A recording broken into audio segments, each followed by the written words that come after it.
Hai teman-teman, jumpa lagi bersama saya Ruby Herman. Di tengah persaingan yang sangat ketat di dunia profesional, banyak sekali orang-orang yang menjadi achiever, atau ya orang-orang yang berbeda, menampilkan performance mereka dengan luar biasa. Tapi ada juga yang biasa-biasa aja atau mediocre, bisa dibilangnya gitu ya. Nah, hari ini kita mau bahas apa sih yang menjadi perbedaan dan apa yang membuat orang tersebut tampil prima atau memberikan performance yang terbaik. Sudah hadir bersama saya ada Ibu Francisca Marlina, beliau adalah founder dan juga CEO dari Markshare. Hai, selamat. Halo. Apa kabar Bu? Selamat malam nih. Aduh, luar biasa, kabar baik. Mas Ruby apa kabar juga? Baik, oke, senang sekali nih. Kita syutingnya malam tapi berasa suasananya siang atau pagi terus ya. Pasti. Jadi kalau ketemu Mas Ruby harus selamat pagi, semangat pagi gitu. Asik, selamat pagi dan semangat pagi. Iya. Nah, Bu Siska atau Bu Marlina, Markshare ini apa sih Bu? Here's my promise, I will rise and shine. Hai teman-teman, selamat datang di YouTube channel Ruby Herman. Sebelum kita nonton, jangan lupa untuk subscribe ya, karena subscribe itu gratis. Yuk kita nonton sama-sama. Oke, kita ngobrol-ngobrol ya. Selamat pagi, selamat bersemangat teman-teman semua.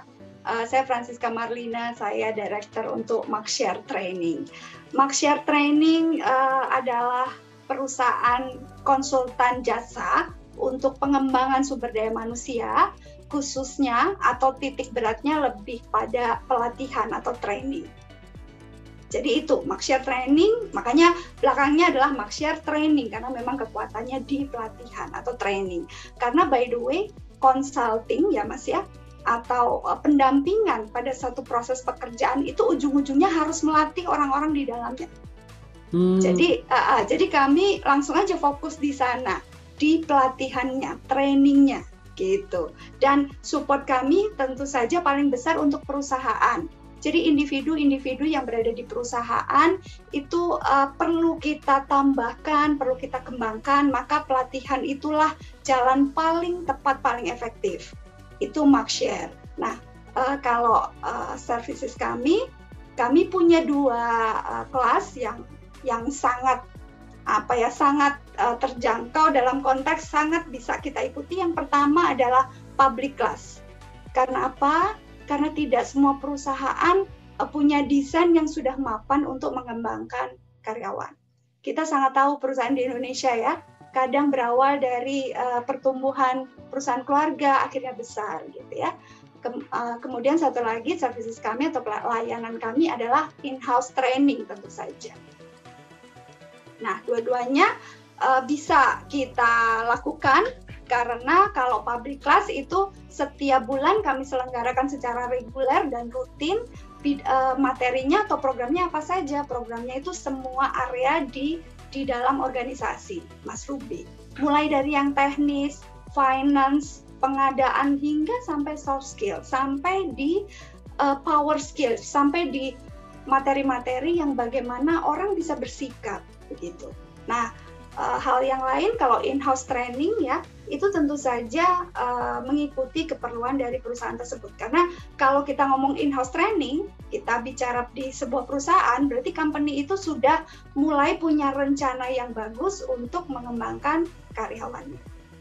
Begitu, sehingga mereka punya rencana-rencana untuk pelatihan. Ya. Nah, sebelum lebih jauh lagi nih Bu, sebenarnya apa itu melatar belakangi Ibu sebagai founder dan juga CEO nih, apa nih membentuk Markshare? Pasti kan juga ada awal mulanya nih, ada mungkin kegelisahan atau keresahan. Betul, setuju. Apa nih yang memicu gitu ya Mas ya?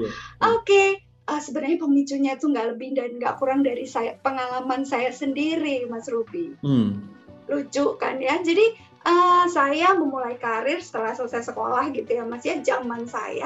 Zaman saya itu bankers itu luar biasa, top banget gitu ya. Akhirnya saya pekerjaan idola di tahun-tahun saya, tahun kelahiran saya tuh zaman-zaman krisis moneter Mas, saya selesai sekolah. Iya.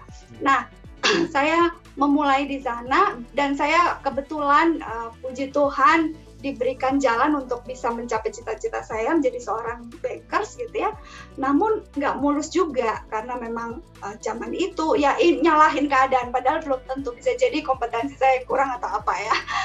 Tapi nggak lama, saya kira-kira berapa ya, 5 tahun di area itu gitu ya. Kemudian saya pindah lagi bekerja karena gimana ya, masih asik gitu untuk terus kerja. Kemudian menikah, setelah menikah juga masih sempat saya berpikir untuk berhenti pada saat punya anak gitu ya.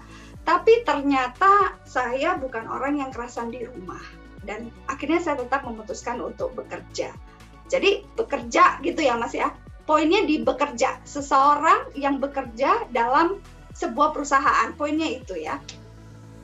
Mohon maaf saya harus mengatakan bahwa semoga teman-teman mencatat dalam konteks masing-masing gitu ya, quote unquote, sebenarnya banyak unhappy menjadi karyawan. Unhappy ya?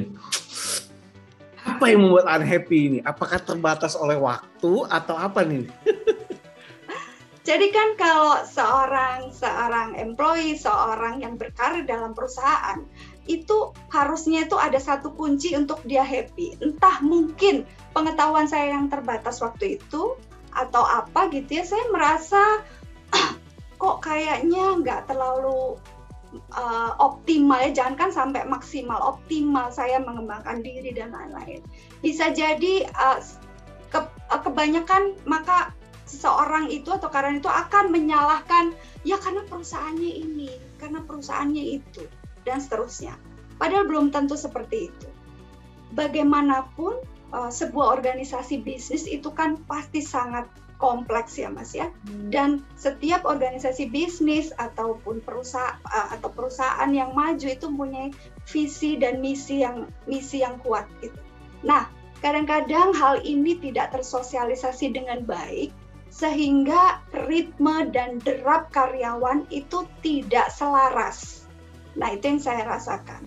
Bisa jadi karena mungkin saya waktu mulai bekerja, terus mulai ada jenjang karir, itu waktu kita di level-level awal ya, kalau kita bicara staff, itu kadang tidak tersentuh untuk bisa diajak bahwa yuk nih kita menuju ke sini ya, gitu Mas. Itu sebabnya kebetulan di karir saya yang terakhir, saya berada di perusahaan konsultan SDM, ya kebetulan saya diterima bekerja di sana gitu, dan saya punya semangat yang pas di sana. Kayaknya mungkin saya lebih kerasan berada di perusahaan yang nggak terlalu besar, mungkin itu ya, karena saya dilibatkan, saya diajak di area yang strategis gitu ya. Dan akhirnya tahun 2010 ya, dengan setelah semua berbagai macam pengalaman yang saya sudah jalani ya Mas ya, tahun tadi kan ujung-ujungnya tahun 2010 dengan segala persiapan dan apa ya, misi visi saya, harapan saya pada karir saya sendiri pertama, tapi juga pada industri ini, itu saya memulai Maxshare. Jadi brand Maxshare Training ini saya keluarkan di tahun 2010. Setelah sebelumnya saya berkolaborasi dengan beberapa pihak dan lain-lain. Dan tadi menjawab pertanyaan Mas Ruby, kegelisahannya apa? Kegelisahannya itu Mas Ruby, Maxshare ingin datang atau ingin menyajikan hal-hal yang lebih mudah untuk para individu yang sedang bersemangat untuk menata karir. Gitu. Jadi kami ingin mempermudah. Kalau menunggu perusahaan membekali ABCD untuk karirnya, bisa iya, bisa enggak. Bisa akan diberikan, bisa enggak. Misalnya beliau seorang frontliner. Memang kalau hari gini sebenarnya tidak terlalu susah untuk kita mencari skill yang bisa kita tambahkan atau ilmu-ilmu yang kita bisa dapatkan, itu nggak terlalu sulit. Kita bisa searching, kita bisa cek di YouTube dan lain-lain. Tapi zaman saya belum semudah itu, Mas Ruby. Nah sehingga itu sebabnya yang pertama saya sajikan adalah public class per orang sekian, jadi setiap orang bisa ikut. Kalau atas kesadaran pribadi beliau-beliau ingin ikut, tentu saja nggak ada masalah. Namun ada juga perusahaan-perusahaan yang memang misalnya ada satu kemampuan yang spesifik, misalnya tentang program atau kompetensi di area accounting gitu ya Mas ya. Nah itu kalau orang finance mungkin perusahaannya belum besar, mungkin cuma 1-2 orang. Nah rasanya memberikan pembekalan kan nggak mungkin dengan datang khusus konsultannya ke perusahaan itu, biasanya biayanya lebih mahal. Tapi Maxshare menyajikan kelas reguler public class yang bisa join orang per orang, individu per individu, yang perusahaan juga bisa support di sana. Nah, harapannya, tujuannya saya lanjutin ya, Mas Ruby ya. Ya, silakan. Saya lanjutin. Jadi visi dan misinya Maxshare ini itu adalah membuat orang-orang di dalam perusahaan itu nyaman untuk beliau berkarir dengan cara dia aware, sadar kemampuan dia itu di sini, dan kalau memang mau ditambah itu yang mana. Karena kompetensi itu selalu berbicara tentang 3 hal, Mas Rupi. Apa itu? Ya, tentang skill-nya, tentang knowledge-nya, dan tentu saja paling besar yang biasanya perusahaan belum sudah itu dulu deh yang kita rasakan pas dengan kamu, Anda dengan saya, itu attitude, perilaku. Itu paling nomor 1 yang bisa dirasakan oleh perusahaan. Kalau komposisinya berapa persen Bu antara skill, knowledge sama attitude Bu? Sebenarnya tidak ada porsi yang ini. Cuman secara umum atau secara step awal itu paling besar yang rasanya perusahaan mampu untuk kayaknya kita pas itu di attitude. Tapi itu untuk kompetensi yang umum ya Mas ya. Kalau spesialis biasanya skill and knowledge-nya. Skill dan knowledge ya. Ya, spesialis ya, kita ngomong spesialis ya. Misalnya whatever tentang di area ya tadi saya bilang area accounting itu sudah pasti knowledge accounting-nya yang dicek gitu. Yes. Nah, jadi secara general itu biasanya attitude-nya yang paling berasa. Oke. Gitu. Nah, jadi tentang 3 hal itu Mas, sehingga kalau setiap person dalam perusahaan ya kebanyakan kita kan inginnya berkarir ataupun misalnya bukan berkarir, dia mau berbisnis lah. Seorang entrepreneur kan sekarang juga banyak para zilenial itu sudah mulai bisa. Sekarang mudah ya orang mau menjual, punya produk, punya kreativitas dan lain-lain. Perhatikan 3 hal dalam dirinya dan itu tidak bisa stop, harus dikembangkan terus. Apa yang ada di pikirannya, ilmunya untuk dia bisa beradaptasi, kemudian kemampuannya, keterampilannya, berarti di mana dia area pekerjaannya gitu ya. Dan kemudian perilaku ini yang hubungan dan relation dengan orang-orang satu sama lain, dengan atasan, dengan peers-nya dan bawahannya misalnya. Begitu Mas, 3 hal itu. 3 hal itu ya. Nah Bu, kalau saya pengen nanya nih Bu, Maxshare ini ada artinya nggak sih Bu? Maxshare, apa nih? Apa yang melatar belakangi nama tersebut Bu? Langsung ya, aku langsung goyang gini, enggak. Apakah dari kata MAR-nya Marlina ini? Ya, betul. Semula itu MARK, Mas. Jadi saya sangat senang sekali mengutak-ngatik logo brand dulu ya waktu saya bekerja. Saya selalu kebanyakan di tim marketing kayak gitu ya. Ngomong tentang gimana sih satu produk ini kita komunikasikan dan lain-lain gitu. Tiba saatnya saya harus mengeluarkan, saya juga lumayan ini gimana ya supaya cepat, supaya ya saya kan punya target, punya plan gitu waktu itu. Gimana ya supaya cepat, supaya bisa populer gitu ya. Brand itu kan penting. Waktu itu saya coba MARK, jadi itu remarkable. Jadi saya berpikir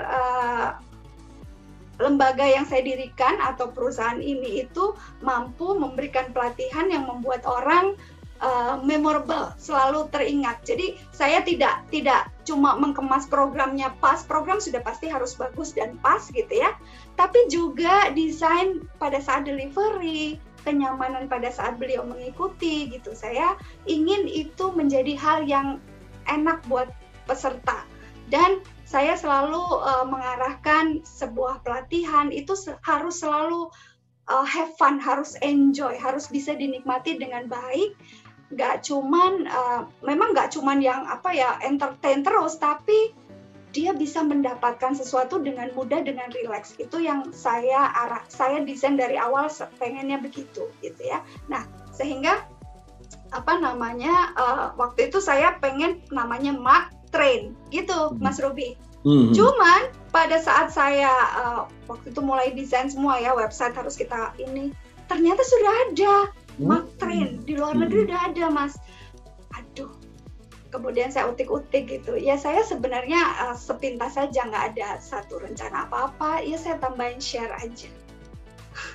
Dan itu nggak ada arti khusus. Mark-share tuh nggak ada artinya. Bukan market share, bukan. Iya. Tapi orang suka salah. Oh, ini market share ya, Bu. Kemudian kan ada ya satu lembaga yang sudah cukup established di Indonesia dengan awalan yang sama. Saya dikira anak perusahaan dan lain-lain. Saya jawab tidak, tentu saja. Apakah khusus di area marketing? Enggak juga gitu. Ya. Jadi Mark share aja waktu itu, karena memang pengennya Mark itu menjadi garis bawah, tapi satu nama yang unik gitu aja sih, Mas. Gak kepikir apa-apa. Saya sambung dengan share, kayaknya kok lucu itu aja sih, Mas. Nah, Bu Marlina, ini saya mau nanya juga sih, penasaran juga nih. Kadang perusahaan ya kan sebenarnya dalam keadaan butuh, tapi kadang gengsi juga, tapi kadang juga nggak tahu harus melakukan apa. Nah, mungkin banyak yang nonton juga, bisa Bu Marlina share gak nih, sebenarnya apa sih tujuan perusahaan juga supaya ikut training atau ikut supaya lebih baik gitu, gimana Bu? Betul. Jadi bermula dari perencanaan pengembangan SDM-nya sebenarnya, Mas Ruby. Jadi gini, kalau ngomong siklus produksi ya, selalu organisasi atau perusahaan itu bermula dari bagaimana profit dulu itu sesuai dengan rencana. Baru dia akan pikirkan kita semua yang di dalam proses ini mesti bagaimana. Tapi sebelum pandemi tahun-tahun 19 lah ya, 19, kemudian kita kena pandemi tahun 20, itu sebenarnya era kebangkitan bahwa banyak startup, tentu saja startup company dan kemudian perusahaan-perusahaan yang sudah established, mereka mempunyai bisnis unit gitu ya, itu sudah bisa merancang suatu proses bisnis yang dimulainya justru dari orang-orang yang memulai ini mempunyai kapabilitas yang cukup. Kalau kita bicara ability gitu ya, kemampuan orang, sebenarnya kan lebih bagus kita siapkan dulu baru kita mulai gitu ya. Cuman kita punya culture yang kita harus profit dulu. Nah, akhirnya kebanyakan ya sampai hari ini klien-klien kami, Mas Ruby, itu yang memang bisnisnya sudah puluhan tahun, belasan tahun, itu saya juga sering ngobrol, itu memang pelatihan mereka akan start setelah kemapanan dalam profit mereka terjadi. Nah, kalau nggak profit nggak training tuh. Betul, makanya sebenarnya itu kayak siklus ya. Pada saat teman-teman di dalam perusahaan ini kita berikan pembekalan tentang ilmunya ya, apapun, misalnya beliau seorang sales, beliau seorang PR misalnya gitu, dia mampu menjalankan di sana, rencana strategisnya terjadi, planningnya tercapai, targetnya masuk, profit. Siklusnya kan sebenarnya itu. Tapi kebanyakan organisasi mulainya justru sudah ada profit, boleh deh kita kembangkan. Nah, jadi rasanya sih saya selalu menemukan yang seperti itu. Tetapi setelah bertemu dengan kami, sudah mengenal kami, akhirnya itu menjadi program yang bisa dikembangkan juga, Mas. Akhirnya benar gitu. Jadi setelah ada, ya mungkin 1, 2, 3 kali gitu, akan terasa. Saya bukan mau menjual yang seperti apa ya, tapi ini real. Jadi pelatihan asal memang program cara delivery-nya tepat gitu ya. Kemudian internalnya memberikan monitor dari hasil pelatihan itu sangat berefek. Gitu Mas Ruby. Nah, jadi please, mungkin saya yakin teman-teman atau perusahaan-perusahaan yang sudah mulai ini pun sangat bagus, karena saya merasa negara kita sangat luar biasa gitu ya, setelah pandemi bangkitnya juga bagus gitu. Pelan-pelan kita semua sudah mulai berproduksi seperti yang lalu gitu. Yuk, mari kita tata. Jadi mumpung memang produksi sudah mulai berjalan, paling penting itu justru menata proses dari orang-orang yang melakukan itu. Bayangkan, jadi menurut saya aset yang namanya manusia itu seharusnya menjadi hal yang sangat perlu diperhitungkan. Kalau kita bicara KPI ya Mas, kita bicara capitalize-nya, itu sebenarnya di pemikiran para person-person ini. Begitu. Nah, kebetulan ada yang memang sadar, aware untuk bisa mengembangkan diri dengan cara, ya beliau belajar dari manapun, apapun, bicara dengan senior dan lain-lain. Perusahaan wajib untuk mengelola itu. Dan caranya memberikan pembekalan secara reguler. Reguler itu apalagi yang update, apalagi. Jadi jangan menunggu, jangan jadi pemadam kebakaran. Wah, udah mulai kebakar nih. Ayo kita bakar. Oke, panggil Maxshare nih, kasih training. Mesti di awal-awal ya Bu ya, mesti di awal-awal. Ya, atau kalau sudah mulai start, jangan terlalu lama, ditambahkan. Jadi teman-teman masih on track gitu, on the track. Nah, itu visi misi kami Mas. Jadi membuat teman-teman itu happy dalam proses dan selaras dengan perusahaannya. Kalau kita ngomong profesional, kan nggak mungkin. Saya ini orangnya memang introvert atau saya pendiam, jadi saya harus bekerjanya itu yang gini aja ya. Kan nggak mungkin seperti itu. Perusahaan mana mungkin mau memberikan wadah yang begitu. Tapi perusahaan akan secara profesional merekrut dan kita setuju untuk menduduki satu posisi tertentu, maka kita harus memberikan performance terbaik di posisi itu kan. Nah, pada saat kita memberikan performance terbaik, kita harus menambahkan apa saja yang harus saya tambahkan. Saya seorang PR, saya seorang yang bertugas memberikan komunikasi, mengkomunikasikan brand perusahaan saya ke eksternal, keluar.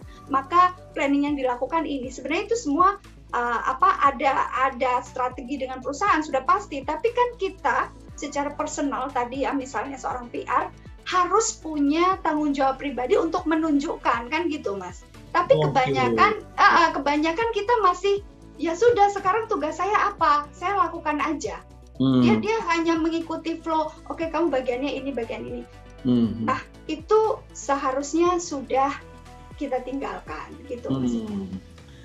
Justru zaman sekarang mesti setiap karyawan mesti kompetensi tinggi dan kreatif ya. Kreatif dan sadar banget bahwa saya harus punya ide juga. Saya harus punya hal yang unik gitu.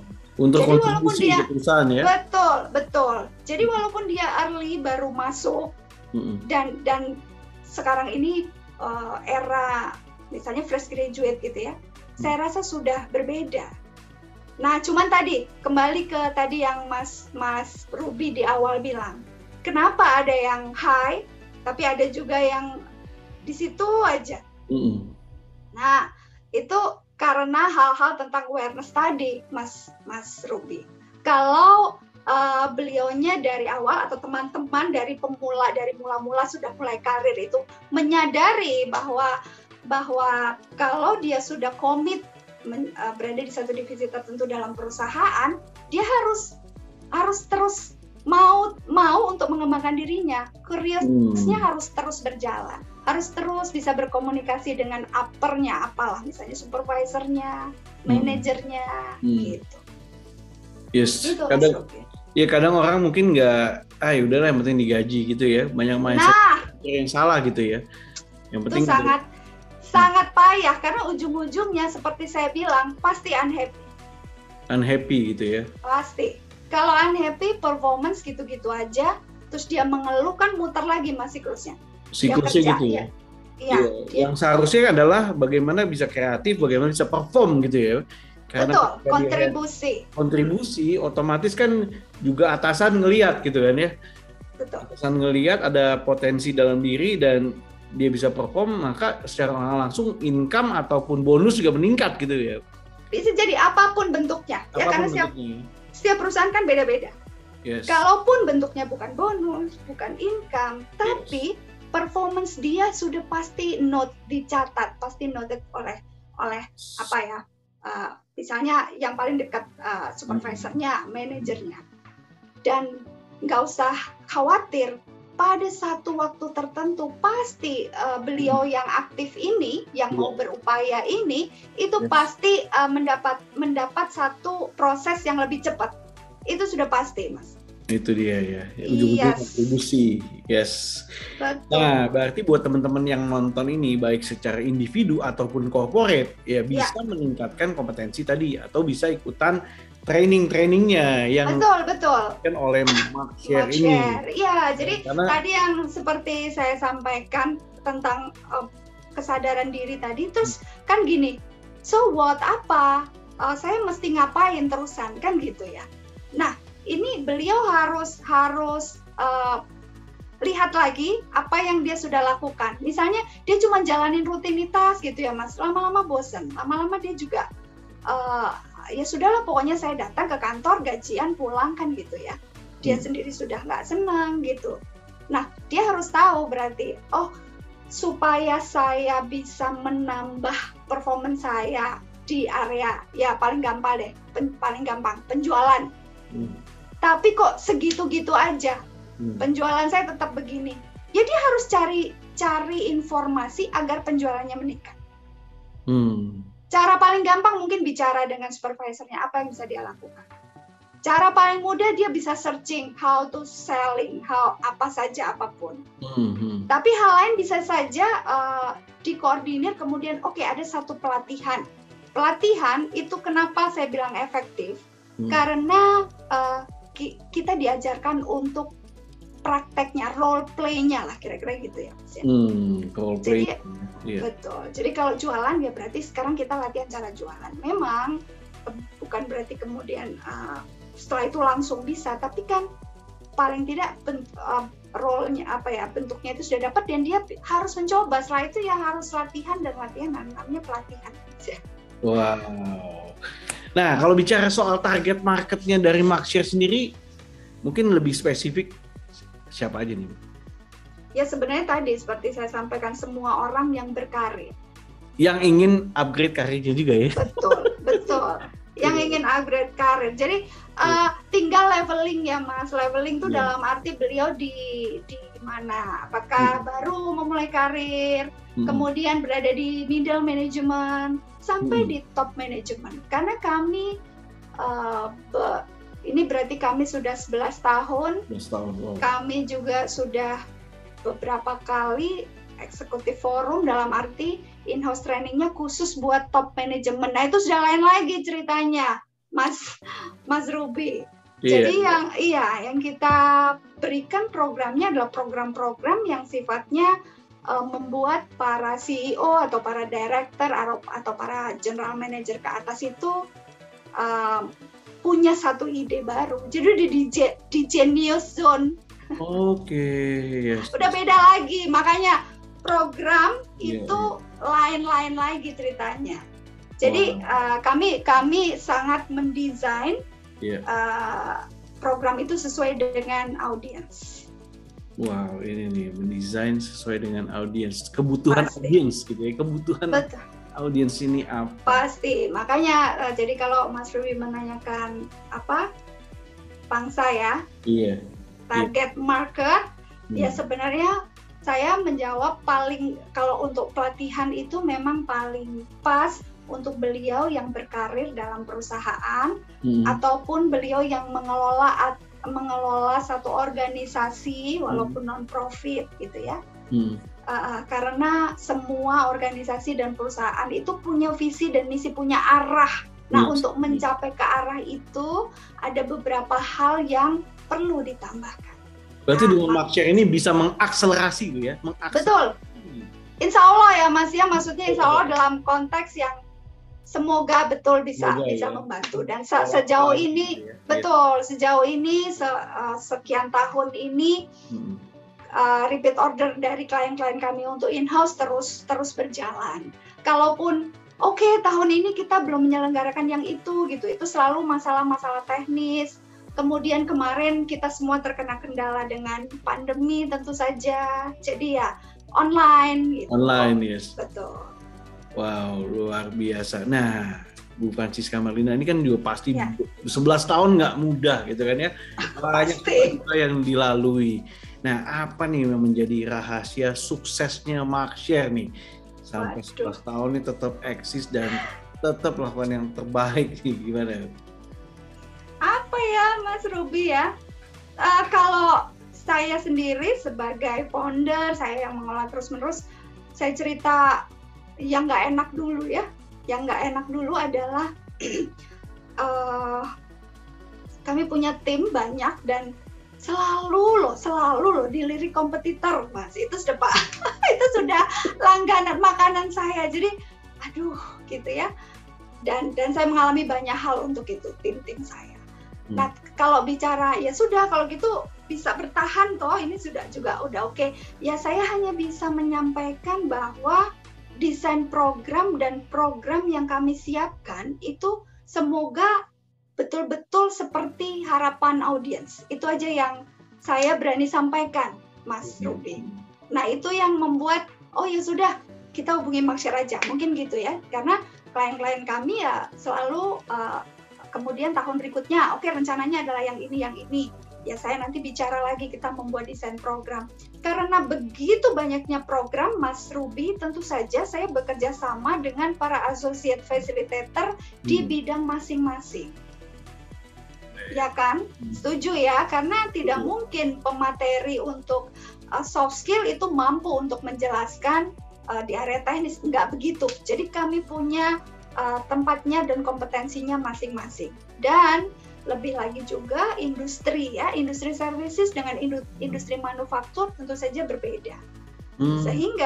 Sehingga para fasilitator kami benar-benar yang expert di situ. Jadi manufaktur punya keperluan di area leadership.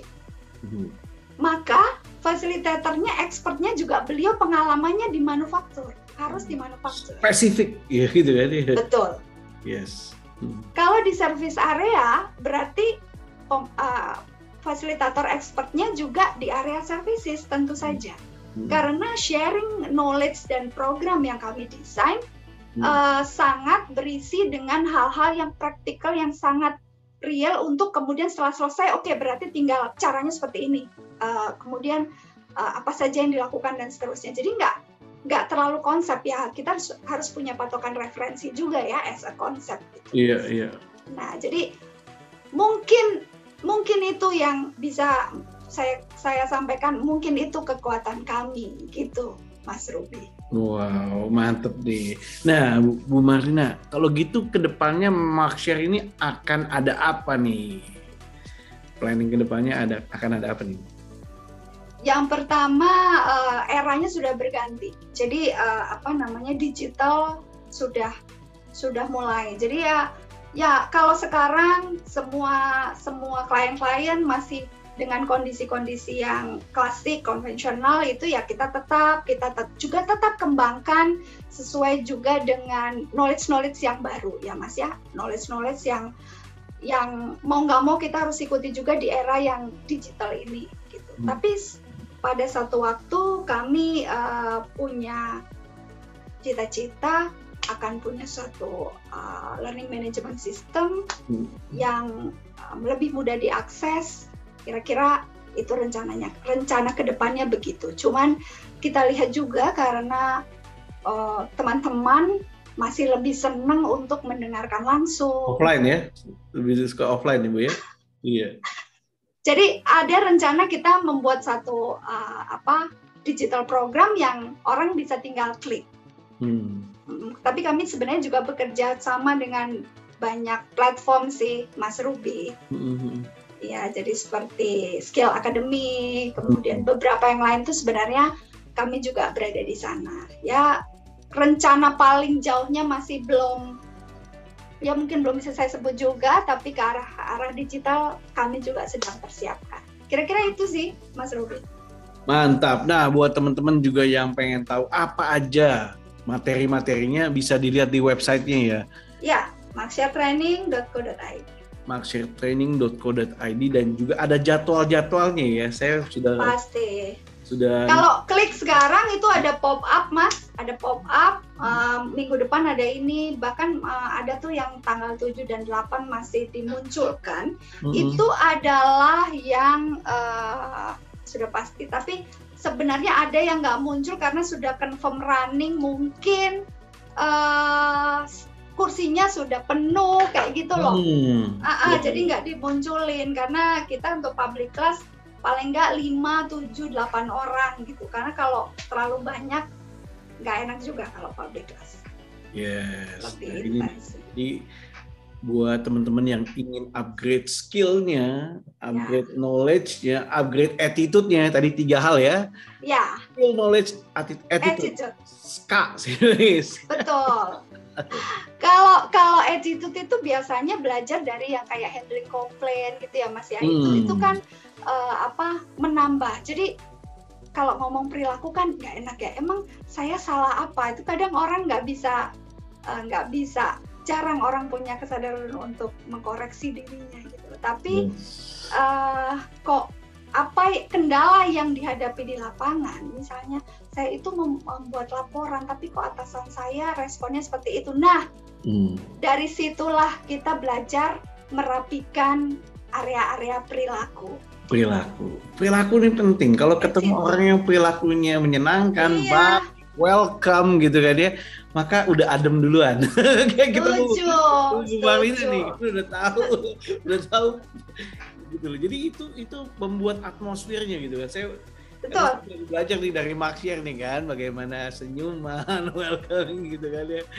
Nah, itu membuat apalagi bahasa tubuh ya, itu juga bisa dipelajari gitu kan di Maxshare. Sangat. Dan ini efek banget gitu, sehingga orang itu pas kita ketemu, ketika kita memperlakukan dengan baik, dengan penuh dengan ketulusan gitu kan ya, maka responnya akan balik juga gitu kan ya Bu ya. Betul sekali, betul. Jadi kalau bicara tadi perilaku, dari awal saja bertemu seharusnya kita sudah siap. Masalah ketulusan harus sincere itu kita harus munculkan. Tapi apakah kita bisa start semudah itu? Saya rasa nggak segampang itu Mas Ruby. Jadi mulai saja dengan kita melakukan hal yang baik, kemudian selalu menggunakan magic word itu sapanya ya, halo, hai, assalamualaikum, apapun, kemudian selamat pagi, selamat siang, dan seterusnya. Kemudian proaktif, misalnya duluan aja, hai saya Ruby, saya dari Permata Seed, kemudian apa, itu langsung bisa mengarahkan pada kondisi atau ambience yang positif. Nah, kalau startnya itu sudah enak, berikutnya mudah. Gitu Mas Ruby, apapun tujuan kita ya, nggak melulu kita mau jualan loh ya. Kita ketemu siapapun, kita sebutkan, jadi kita saja duluan nggak apa-apa. Selamat pagi misalnya, hai saya Siska, saya dari Maxshare. Di sini areanya misalnya ya kita lagi duduk bareng dan seterusnya. Start aja teman-teman, itu adalah satu langkah untuk teman-teman bisa mengembangkan diri. Wow, mantep nih. Buat teman-teman yang penasaran, langsung aja klik di Maxshare. maxsharetraining.co.id. maxsharetraining.co.id. Iya. Bu, thank you so much, Bu Siska Marlina. Thank you banget. Sama-sama. Semoga bermanfaat buat teman-teman yang juga yang nonton, ya pengen penasaran, pengen upgrade skillnya. Karena ketika nanti upgrade skill, nanti income jadi beda. Ya kan? Otomatis. Ya, area 3 itu kalau teman-teman menambah, itu ujung-ujungnya cuan. Ya kan, dan ini merupakan sebuah investasi yang menguntungkan pastinya ketika upgrade skill. Kita tahu bagaimana ya tadi meningkatkan dalam 3 hal tersebut, skill, knowledge, dan juga attitude, sehingga kita juga semakin upgrade dan menjadi orang yang high achievement, gitu ya Lia? Betul, menjadi higher tadi Mas, menjadi menjadi star. Jadi kalau dalam tim kan tadi ada yang low, ada yang star. Jangan mau jadi biasa-biasa aja, jangan mau jadi yang gitu terus.